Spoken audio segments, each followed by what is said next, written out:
Ah, Praise God, bago po tayo manalangin, buksan po muna natin ang ating Biblia sa Romans 8:16.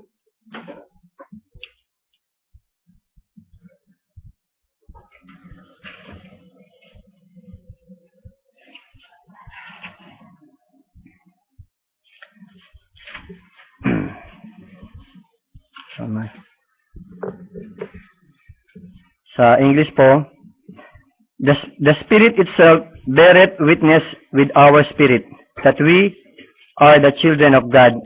Sa Tagalog po, ang Espiritu rin ang nagpapatotoo kasama ng ating espiritu na tayo'y mga anak ng Diyos. Tayo po ay yumuko at manalangin. Hallelujah, Lord God. Hallelujah. O Ama, muli sa araw po na ito, kami po ay Father God ay nagpapakumbaba at bago po Father God humiling ng ano paman, kami po Ama ay naghumihingi ng kalinisan, lalong-lalo na po Ama ang iyong lingkod na iyong gagamitin sa oras na ito. At patuloy o Ama, kami po ay nagsasubmit sa iyo. Inisin niyo po ako Father God mula sa aming kaisipan, sa aking puso, sa aking mga pananalita. O Ama, kayo po ang maggabay at mag-ingat sa akin, kayo po ang siyang manguna. Wala po akong kaalaman Father God sa iyong mga banal na salita. Ngunit alam ko po Father God na kayo po ang magsasalita sa harapan na ito. Alam ko o Ama na sa aking mga pananalita ay meron pong mga nagiging mga split of the tongues. O Ama, kayo po ang maggabay, mag-bless sa bibig na ito. Kayo po ang maging daluyan lamang po Father God ang bibig na ito ng inyong mga banal na salita. Kayo po, itago niyo po ko, Ama, sa inyong nalikuran. Kayo po ang manguna sa akin upang sa gayon, o Ama, ay maibahagi ang inyong mga banal na salita na ito nang ayon sa iyong kalooban. Maraming pong salamat, Father God, sa patuloy na kalakasan na pinagkakaloob niyo po sa akin, O Father God, at sa bawat isa sa amin. At sa iyong ipagkakaloob sa oras na ito, Father God, i-bless niyo po ito. Patuloy na ihanda niyo po ang pandinig ng aking mga kapatid. Ihanda niyo po ang kanilang mga puso, ang aming mga puso, Father God, upang matanggap po namin ang inyong maipapahayag sa oras na ito. Sa iyo lamang po ako nagpapasakop, Father God, wala po akong kakayahan na ihayag ito. Alam ko po, Ama, na kayo ang siyang magsasalita. Maraming po salamat, Father God, sa iyo ko lamang po laging itinataas ang lahat ng ito sa tanging pangalan ng aming Panginoon Kristo. Amen. Praise God. Ayun na po ay makakaupo.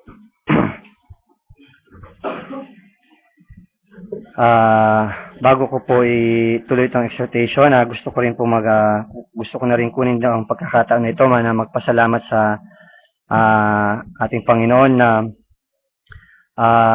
kami rin po ay kaya sinabi ko po kami, actually marami po kaming nagsipag-celebrate ng kaarawan at ako po ay nagpapasalamat sa Panginoon sa pagdagdag niya ulit ng aming ang aking edad. 30s pa rin po tayo. Wag na po nating itanong kung ilang edad na po. Ang pinakamahalaga yung nawa ang laging idagdag ng Panginoon yung mga kapahayagan at yung mga banal na salita niya na may pamumuhay natin sa araw-araw. Yun po yung pinakamalaga, hindi po yung edad. Darating po tayo doon sa 19 years old at saka 20 years old na yan. Praise God. At po nagpapasalamat sapagkat sa kalakasan na pinagkakalob niya, sa paggabay at ganon din sa aking trabaho. Bagamat tambak po ngayon ang aking trabaho, gabundok po ng mga documents yung nandoon. Pero alam ko, una ang Panginoon na siya ang magtuturo sa akin kung paano ayusin lahat ng mga ito. At mga documents po na yun is may 1,700. So, hindi ko po alam. Wala po akong kakayahan kung paano ito i-dispose lahat. Binibigyan kami ng taning pero sabi namin hindi basta ganun yun. So, nasa tamang pamamaraan yan sa pangunguna ng Panginoon, sa tamang diskarte sa pangunguna ng Panginoon.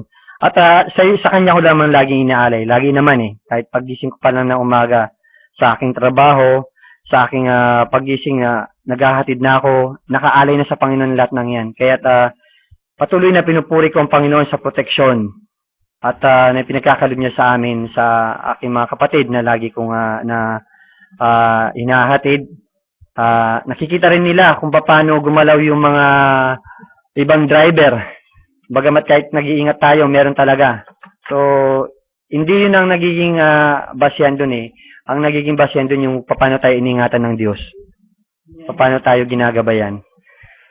So, praise God at binabalik ko lamang lahat ng papuri at pagsamba sa Panginoon sa lahat ng ito, sa kanyang mga pagpapala. At hangad ko pa ang mas maging mainit pa. Ang bawat isa sa atin ay inahangad po ang laging datnan tayo ng Panginoon ng mainit sa kanyang mga banal salita. Praise God. Kagabi pa lamang po, actually 2 weeks pa po unang Panginoon, inihanda ko na po ito. Nung nag-exhort na si Brother Eugene, sabi ko, may hawig na naman yung ni Brother Eugene. Sabi ko, hindi ko alam, tumatawa na lang ako. Sabi ko, may relation na naman yung exhortation ni Brother Eugene sa aking exhortation. Sabi ko, hindi naman ito nagkakataon. Sabi ko, pinagpipray ko, sabi ko, Lord, pinapakita mo lang na we have the same spirit. Tapos, nagdaan yung mga araw, tapos kagabi, kinonfirm din ng Panginoon na ito ang kanyang ipagkakaloob. Kasi, halos yung sharing po kagabi, lahat po ng aking sasabihin dito ay binanggit na po. Reasoning, the spirit, na sino yung dumadali sa'yo, kung sino yung nag-guide sa'yo, yung mga reasoning sa yung mga sa pamumuhay natin, sa kalikasan, sa mga manggagawa, halos nabanggit po lahat. Kaya dito po nakakalungkot ang mga pangyayari sa panahon na ito. Alam naman natin kung anong mga nangyayari, no?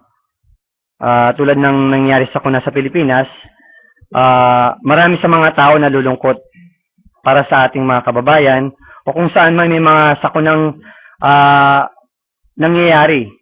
Halos lahat ng mga tao nakikisimpatya, pero sa kabila nito marami ding hindi nakakakita kung bakit nangyayari ang mga bagay na ito. Nangyayari ang mga bagay na ito na hindi pa nararanasan ng mga tao. Nangyayari ang mga bagay na hindi pa nararanasan ng mga tao. Tulad niyan, first time in history. No? Pero nangyari na yan noon. Sabi lang nila ngayon, first time in history. Na pinakamalakas na typhoon sa buong mundo. May mga lugar tulad ng mga lugar na bumabaha. Yung mga lugar na hindi bumabaha na ngayon. Yung mga maaring yung mga lugar na hindi ililindol na rin ngayon. Kasama na dito yung Qatar. Pero una ang Panginoon, alam ko tayong mga tunay na Kristiyano, alam natin ang mga bagay na nangyayari sa sanlibutan. Pinaunawa na ng Diyos sa atin bago pa maganap ang mga ito. Una ang Panginoon, alam ko na alam nyo ang ibig kong sabihin mga kapatid. Ang araw ay nalalapit na. Malapit nang dumating ang ating pinakahihintay. We know we can see the sign. Pero wag na nating hangarin na maranasan pa ito. Sa kasalukuyan, pinapakita ng Diyos ang mga mangyayari. Papalad tayo sapagkat hindi tayo daranas ng mga ganito. Dahil yung araw na yun ay wala na tayo dito. Pagsikapan po natin na hanggat maaari ay maaliw tayo ng Diyos sa kanyang mga banal na salita. Bawat oras, bawat minuto, o bawat araw ng ating buhay. Upang mapanatili natin na laging nag-aalab at mainit sa kanyang mga banal na salita. Para sa pagdating ng ating Panginoon ay datnan tayong mainit, without spot, without wrinkles, at kalugod-lugod at kaaya-aya sa harapan ng ating Panginoon. Ang title po ng aking exhortation na ito is The Two Spirit.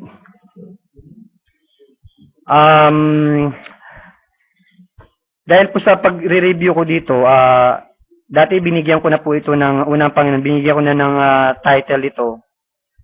Kaya lang sabi ko, Lord, ano po ba yung kalooban nyo? Sabi ko, hanggang sa aking pagmumuni, kahit sa nagmamaneho ko, iniisip ko, kahit na bago ako matulog, iniisip ko, kahit na nasa trabaho ko, iniisip ko. So dumating yung time, at this present, at this moment, lahat tayo, we have, may manifest tayong spirit.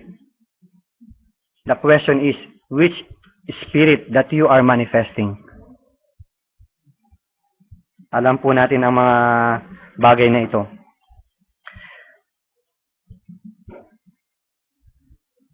The two spirit, the spirit of God and the spirit of the God of this evil world.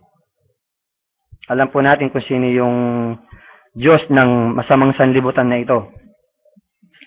Bumasa po tayo sa Thessalonian bago tayo magpatuloy. Sa 2 Timothy 3 tapos 1 to 5, no? Basahin po natin sa bago tayo mag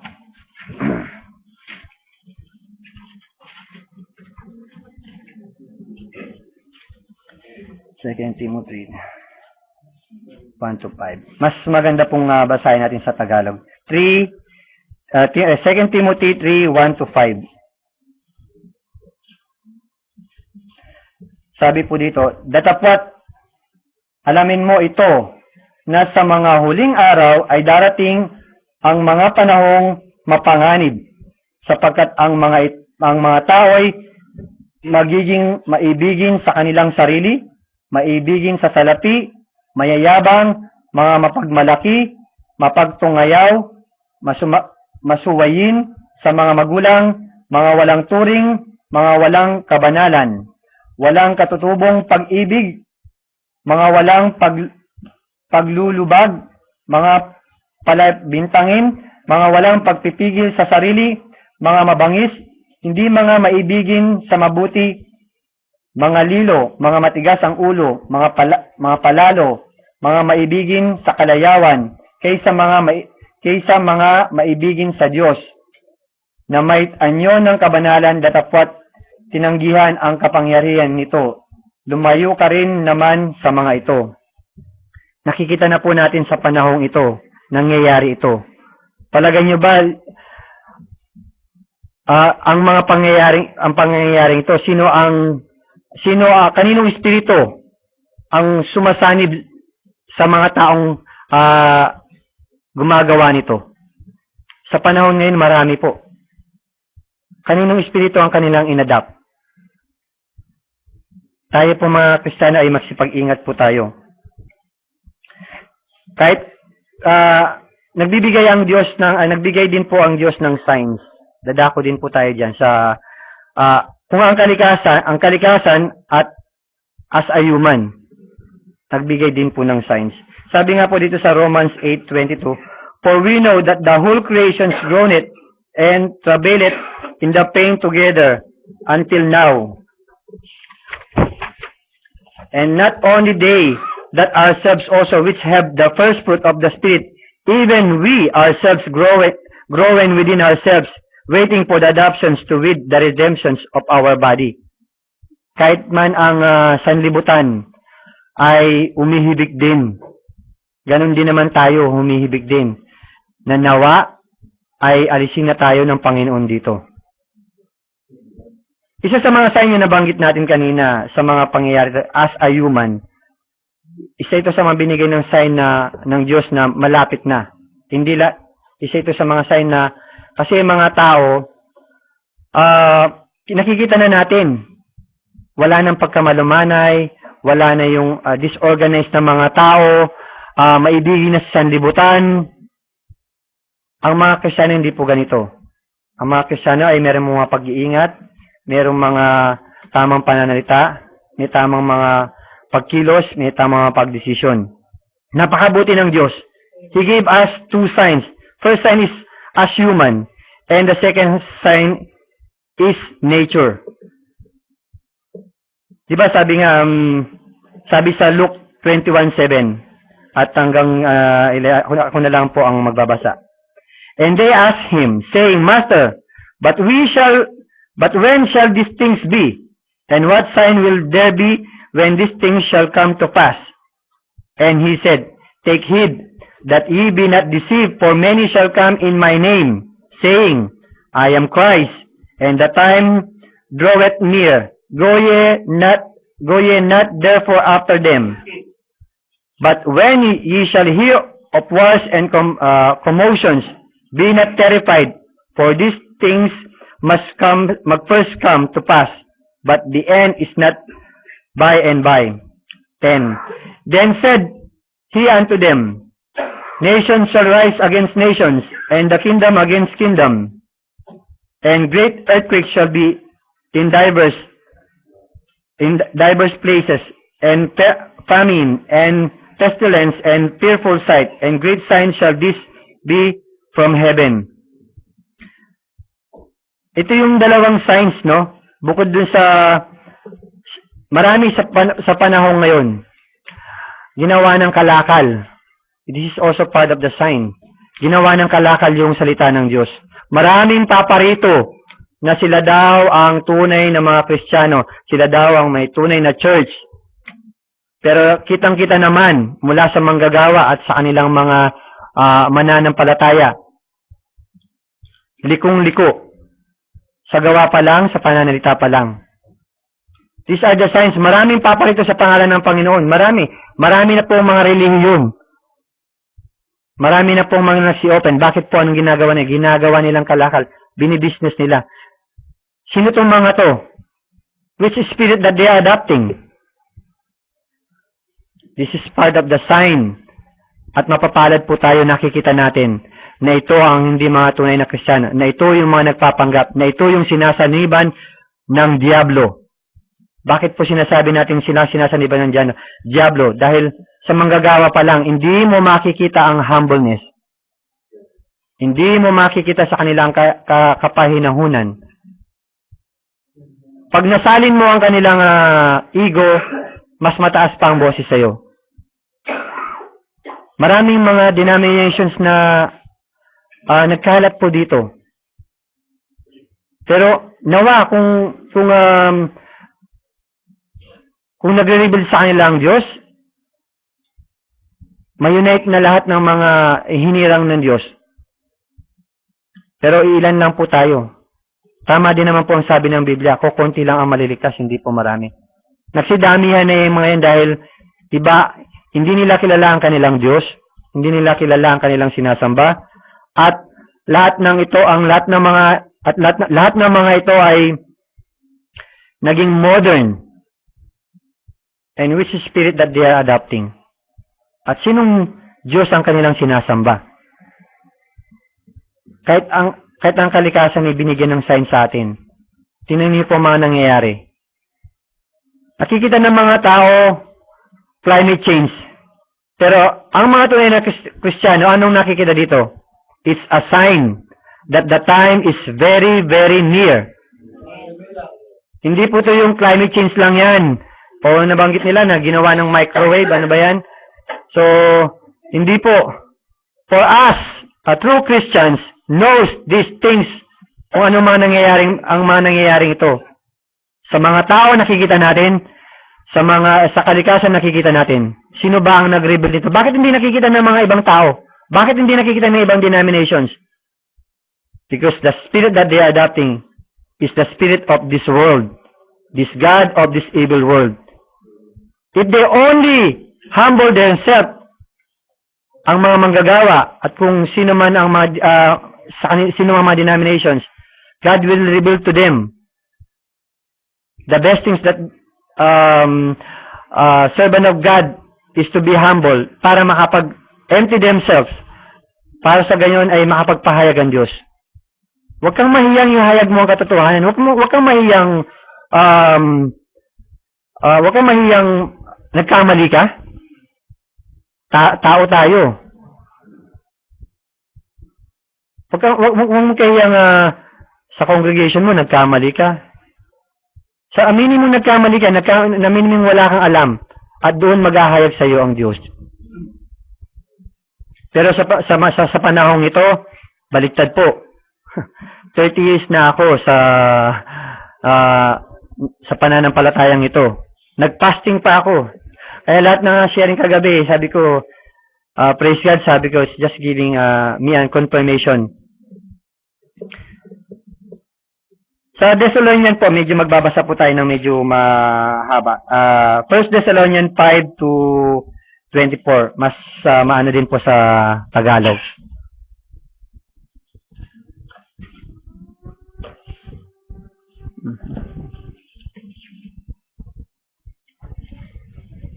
First Thessalonian 5 to 24. First Thessalonian 5 to 24. Sabi po dito sa ano. Datapwat tungkol sa mga kapanahunan, ang mga bahagi, 5 pala, sorry. Sapagkat kayong lahat ay pawang mga anak ng kaliwanagan at mga anak ng araw. Tayo hindi ng gabi ni ng kadiliman. So, hindi po tayo anak ng kadiliman, kundi anak ng kaliwanagan. Pag ikaw ay anak ng kaliwanagan, ang espiritong sumasa iyo ay ang espiritu ng Diyos. Hindi tayo mismo ang lumiliwanag, kundi ang Diyos na nasa atin. Huwag nga tayong mga tulog gaya ng mga iba, kundi tayo'y magpuyat at magtigil, sapagkat ang mga nangatutulog ay nangatutulog sa gabi, at ang mga nangaglalasing ay nangaglalasing sa gabi.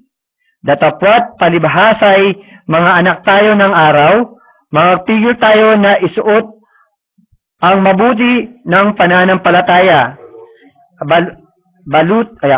baluti ng pananampalataya at ng pag-ibig, at ang maging turbante ay ang paggasa ng kaligtasan. Sapagkat tayo hindi itinilaga ng Diyos sa galit, kundi sa pagtatamo ng pagkaligtas sa pamamagitan ng ating Panginoong Jesucristo, na namatay dahil sa atin upang tayo'y sa gising o tulog man ay mga bubuhay tayong kasama niya. Dahil dito, kayo'y pangaralan at patibayan sa isa't isa sa inyo, gaya ng inyong ginagawa. Datapwat ipinamamanhik namin sa inyo, mga kapatid, na inyong kilalanin ang mga magpapagal sa inyo at nangamumuno sa inyo sa Panginoon at magpapaalala sa inyo, at inyong lubos na pakamahalin sila sa pag-ibig. Dahil sa kanilang gawa, magkaroon kayo ng kapayapaan. Aming ipinamamanhik sa inyo, mga kapatid, na inyong palalahanan ang mga manggugulo, palakasin ang mga mahihinang loob, alalayan ang mga mahihina, at maging mapagpahinuhod kayo sa lahat. Tingnan nga ninyo na huwag gumanti ang sinuman ng masama sa masama, ngunit sundin ninyong lagi ang mabuti, ang isay sa iba at sa lahat. Magagalak kayong lagi, magsipanalangin kayong walang patid. Sa lahat ng mga bagay ay magpapasalamat kayo, sapagkat ito'y ang kalooban ng Diyos kay Kristo tungkol sa inyo. Huwag ninyong patayin ang ningas ng Espiritu. Huwag ninyong hamakin ang mga panguhula. Subukin ninyo ang lahat ng mga bagay. Ingatan ninyo ang mabuti. Layuan ninyo ang bawat anyo ng masama. At pakabanalin kayong lubos ng Diyos din ng kapayapaan. At ang inyong espiritu at kaluluwa at katawan ay ingatan buo na walang kapintasan sa pagpaparito ng ating Panginoong Jesucristo. Tapat yaong sa inyo'y tumatawag, gagawa rin naman nito. Praise God. So, itong pong napakahabang isa ng napakalaking mensahe sa ating buhay na naway datnan tayo ng mainit ng ating Panginoon. Lagi tayo mga puyat. Bakit? Nakakalungkot po. As much as possible, wag nating i-grave ang Holy Spirit, ang Espiritong nasa atin. If the Spirit of God is in us, wag po nating hayaan na ito ay parang umina. Kung ito isang ilaw o kandila, wag natin itong hayaang yung lagi ito mag-fade. Kung ito isang apoy, kailangan lagi itong umaapoy. Bakit umaalis ang espiritu sa ating katawan? Kasi napighati natin ang espiritu. Ang isang Kristiyano ay naghahangad na sumakanya ang espiritu. Pero bago manahan sa atin, kailangan may malinis kang puso, malinis na pamumuhay, malinis na pag-iisip, maayos na kaanyuan, upang mapanatili ng espiritu ng Diyos sa kanya. Mananahan ba ang espiritu ng Diyos kung ang isang babae ay maikling buhok, maikling manamit, o makapal mag-makeup, o modern na modern? Makikita mo ba ang makikita mo ba ang Diyos sa kanya? No. Mapapanatili mo ba ang espiritu ng Diyos kung ang isang lalaki ay maraming bisyo? Mahabang buhok, pangkista, mga pananalitang mga hindi kaaya-aya, mga galaw na hindi karapat-dapat. Alalahanin po natin, hindi mananahan ang Diyos sa marumi. Sabi nga, kailangan panatiliin natin tayo ay malinis. Kaya't bawat isa sa atin ay layuan ang anyo ng masama. Maging sa kaisipan natin. Reject the negative things in Jesus' name. Pumapasok pa lang sa kaisipan natin, reject mo na. Huwag mo na itong hayaang may dumaan tapos nangitlog na at napisa pa yung itlog. Huwag po natin hayaan na mangyari mga bagay nito. Napakasimple po, but these simple reminders, dito po tayo babagsak kung di po natin magagawa ang mga bagay nito. Bawat isa po sa atin ay naghahangad ng kapahayagan mula sa Diyos at patuloy naman naghahayag ang Diyos sa atin. Subalit, kung walang nahahayag sa iyo o sa atin, there is something wrong. May mali. Ang pagpapahayag ng Diyos ay hindi lamang sa mga nakasulat. Meron pa sa likod ng mga letra. And the first-hand revelation, it comes from the prophet. Ipinapahayag ng Diyos sa kanyang lingkod na propeta.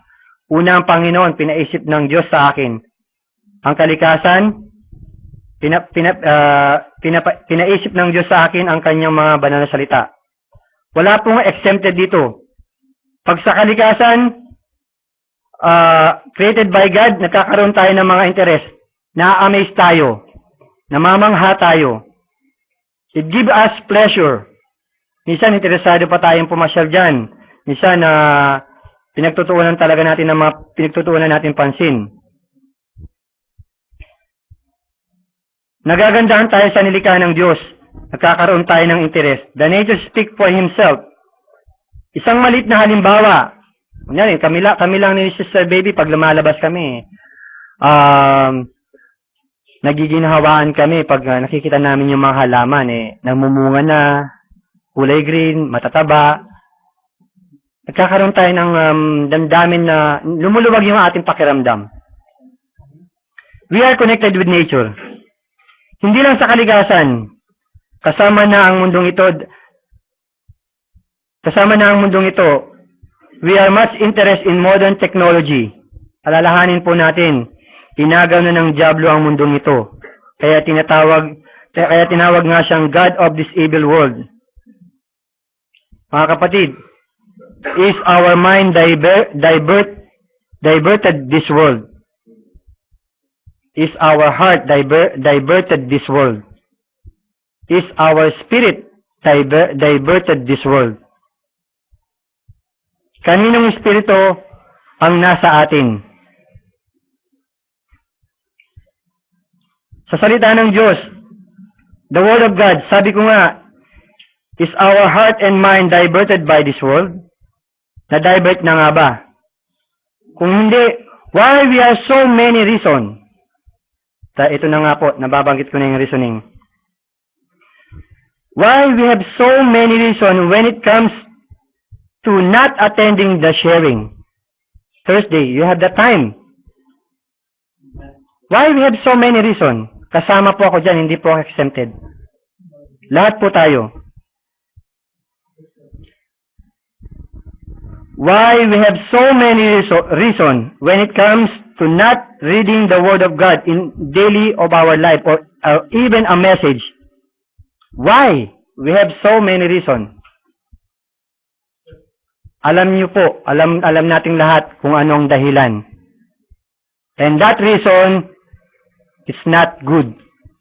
Bakit ko po sinabing it's not good? Kasi nagpapahiwalay po ito sa atin sa Diyos. Alam po natin kung sino ang author ng reasoning. Alam po ba natin? Praise God. Why? Ako po, kinikilabutan din dahil tama din po ito sa akin. Kaya sabi ko, hindi ako exempted sa binigay ng Diyos na ito. It is also a lesson to me. Hindi lang ito lesson, ito isang aral na kailangan maging mainit ako sa lahat ng oras. I should not divert my mind, I should not divert my heart to other things. I should divert myself, my whole body, my whole strength to the Word of God. Yun ang pinapaunawa ng Diyos sa akin. We have a lot of things. Ang daming mga bagay na magagawa dito sa sanlibutan na ito. It was diverted by this God of this evil world. Wag po tayong pasakop. Wag na wag. Nadadala po tayo, hindi po natin napapansin. It's a very, very simple. Pero nadadala po tayo. Hindi po ba? Example, as a very simple example. Kaya natin mag-open ng isang internet, mag-open ng computer. In a seconds na lang. But even to look at the Word of God, kahit makapagbasa ka lang ng isang paragraph, you cannot even do it. I am not exempted to this. Kasama po ako dyan. If we are doing like this, which spirit that you are adopting, my brothers and sisters? Bakit nagkakaroon tayo ng reasoning? Ay, maglalaba ako. Hindi mo na ako makipag-sharing mamayang gabi. It was Thursday. Alalahanin po natin, we have 7 days. Pag sa trabaho, ang sigasig natin, ang lalakas natin, we woke up early to prepare. That's right. But we even think na bakit nga kaya? Bakit pag sa trabaho ang active ko? Dahil ba we earn? Alalahanin po natin, mas higit pa yung babalik sa atin. Hindi lang sa mga bagay na to. Huwag tayong maging masyadong masigasig dito sa Diyos ng sanlibutan na ito. Di sa ating mga trabaho, na makita tayo ng sanlibutan na ito, ng letrang buhay na lumalakad. Panindigan natin. Huwag tayong padala sa sanlibutan, huwag tayong padala sa nangyayari sa, okay, nahahabag tayo. But these signs, God gave these signs to us. Hindi para mahabag tayo, kundi humibig tayo sa Diyos. Na Panginoon, ito na po yung binibigay mo. Lalo mo pa akong painitin upang sa araw na dumating ka, ay datan mo ako ng umaalab. Ganun nawa ang mangyari sa atin. Praise God.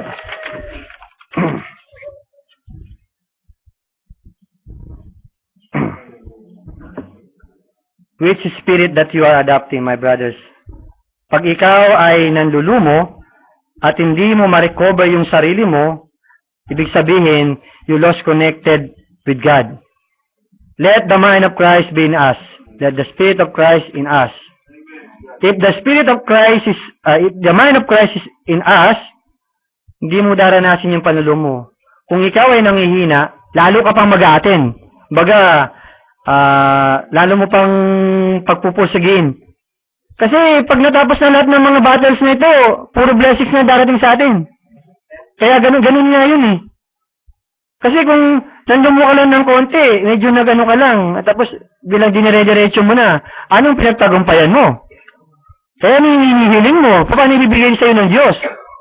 Walang may ibibigay sa'yo ng Diyos sapagkat nanlumo ka ng binigyan ka naman niya ng kaaliwan at sinugo ang mga aliw.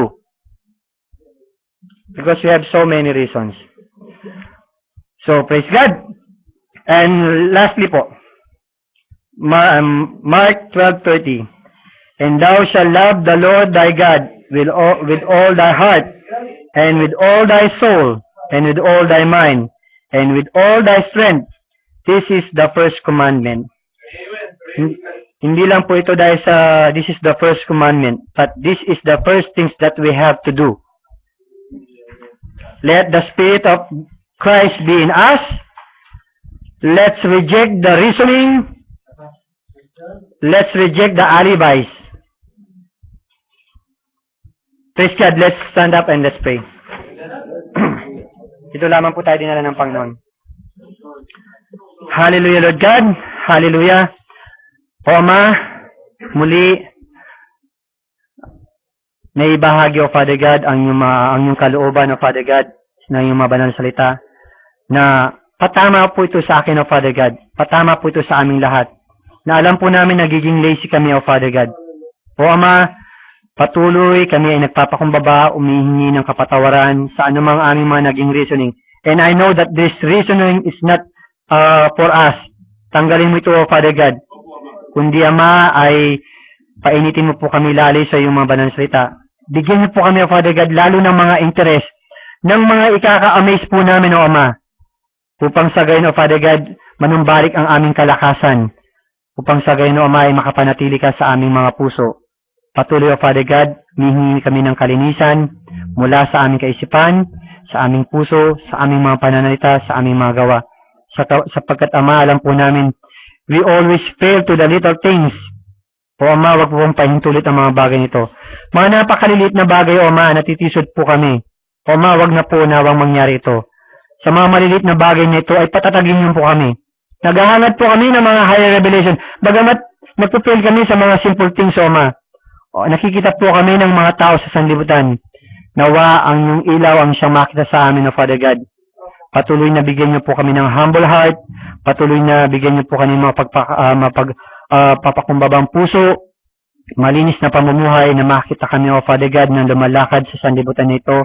Upang sa gayon hindi man kami magbahagi ng iyong mga banal salita, ay meron pong susunod, O Ama. Maraming pong salamat. Patuloy na sa iyo lamang po namin inilalagak ang aming mga buhay.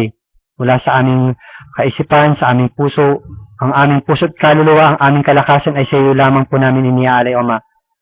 Patuloy na ibigin mo po kami, O Ama, at patuloy na bigyan niyo po kami ng desires of all these things, O Ama, na lahat ng mabuti ay mapasa amin. At lahat ng mga pagtitiis na ito, Ama, ay makayanan po namin. I know, O Father God, na nandito po kami sa katawang laman na ito. Makakamit lamang po namin ang glorified body of Father God kung mapagtatagumpayan po namin lahat ng mga pagsubok. Patuloy na manatili kayo sa amin, O Father God, upang sa gayon ang mga trials na ito na nangyayari sa aming buhay, ang mga nagiging kahinaan namin na ito, O Father God, ang mga little things na ito, O Father God, ay mapagtagumpayan po namin. Tulungan niyo po kaming laging maging masigasig, laging maging mainit sa iyong mga banal na salita. Tanggalin po ninyo, Ama, lahat ng mga reasoning sa aming mga buhay. Hallelujah, Lord God. Patuloy, Ama, bigyan niyo po kami ng humble heart. Praise to you, Father God. Maraming pong salamat. Ito po, Ama, ang aming samot dalangin sa tanging pangalan ng aming Panginoon Jesucristo. Amen.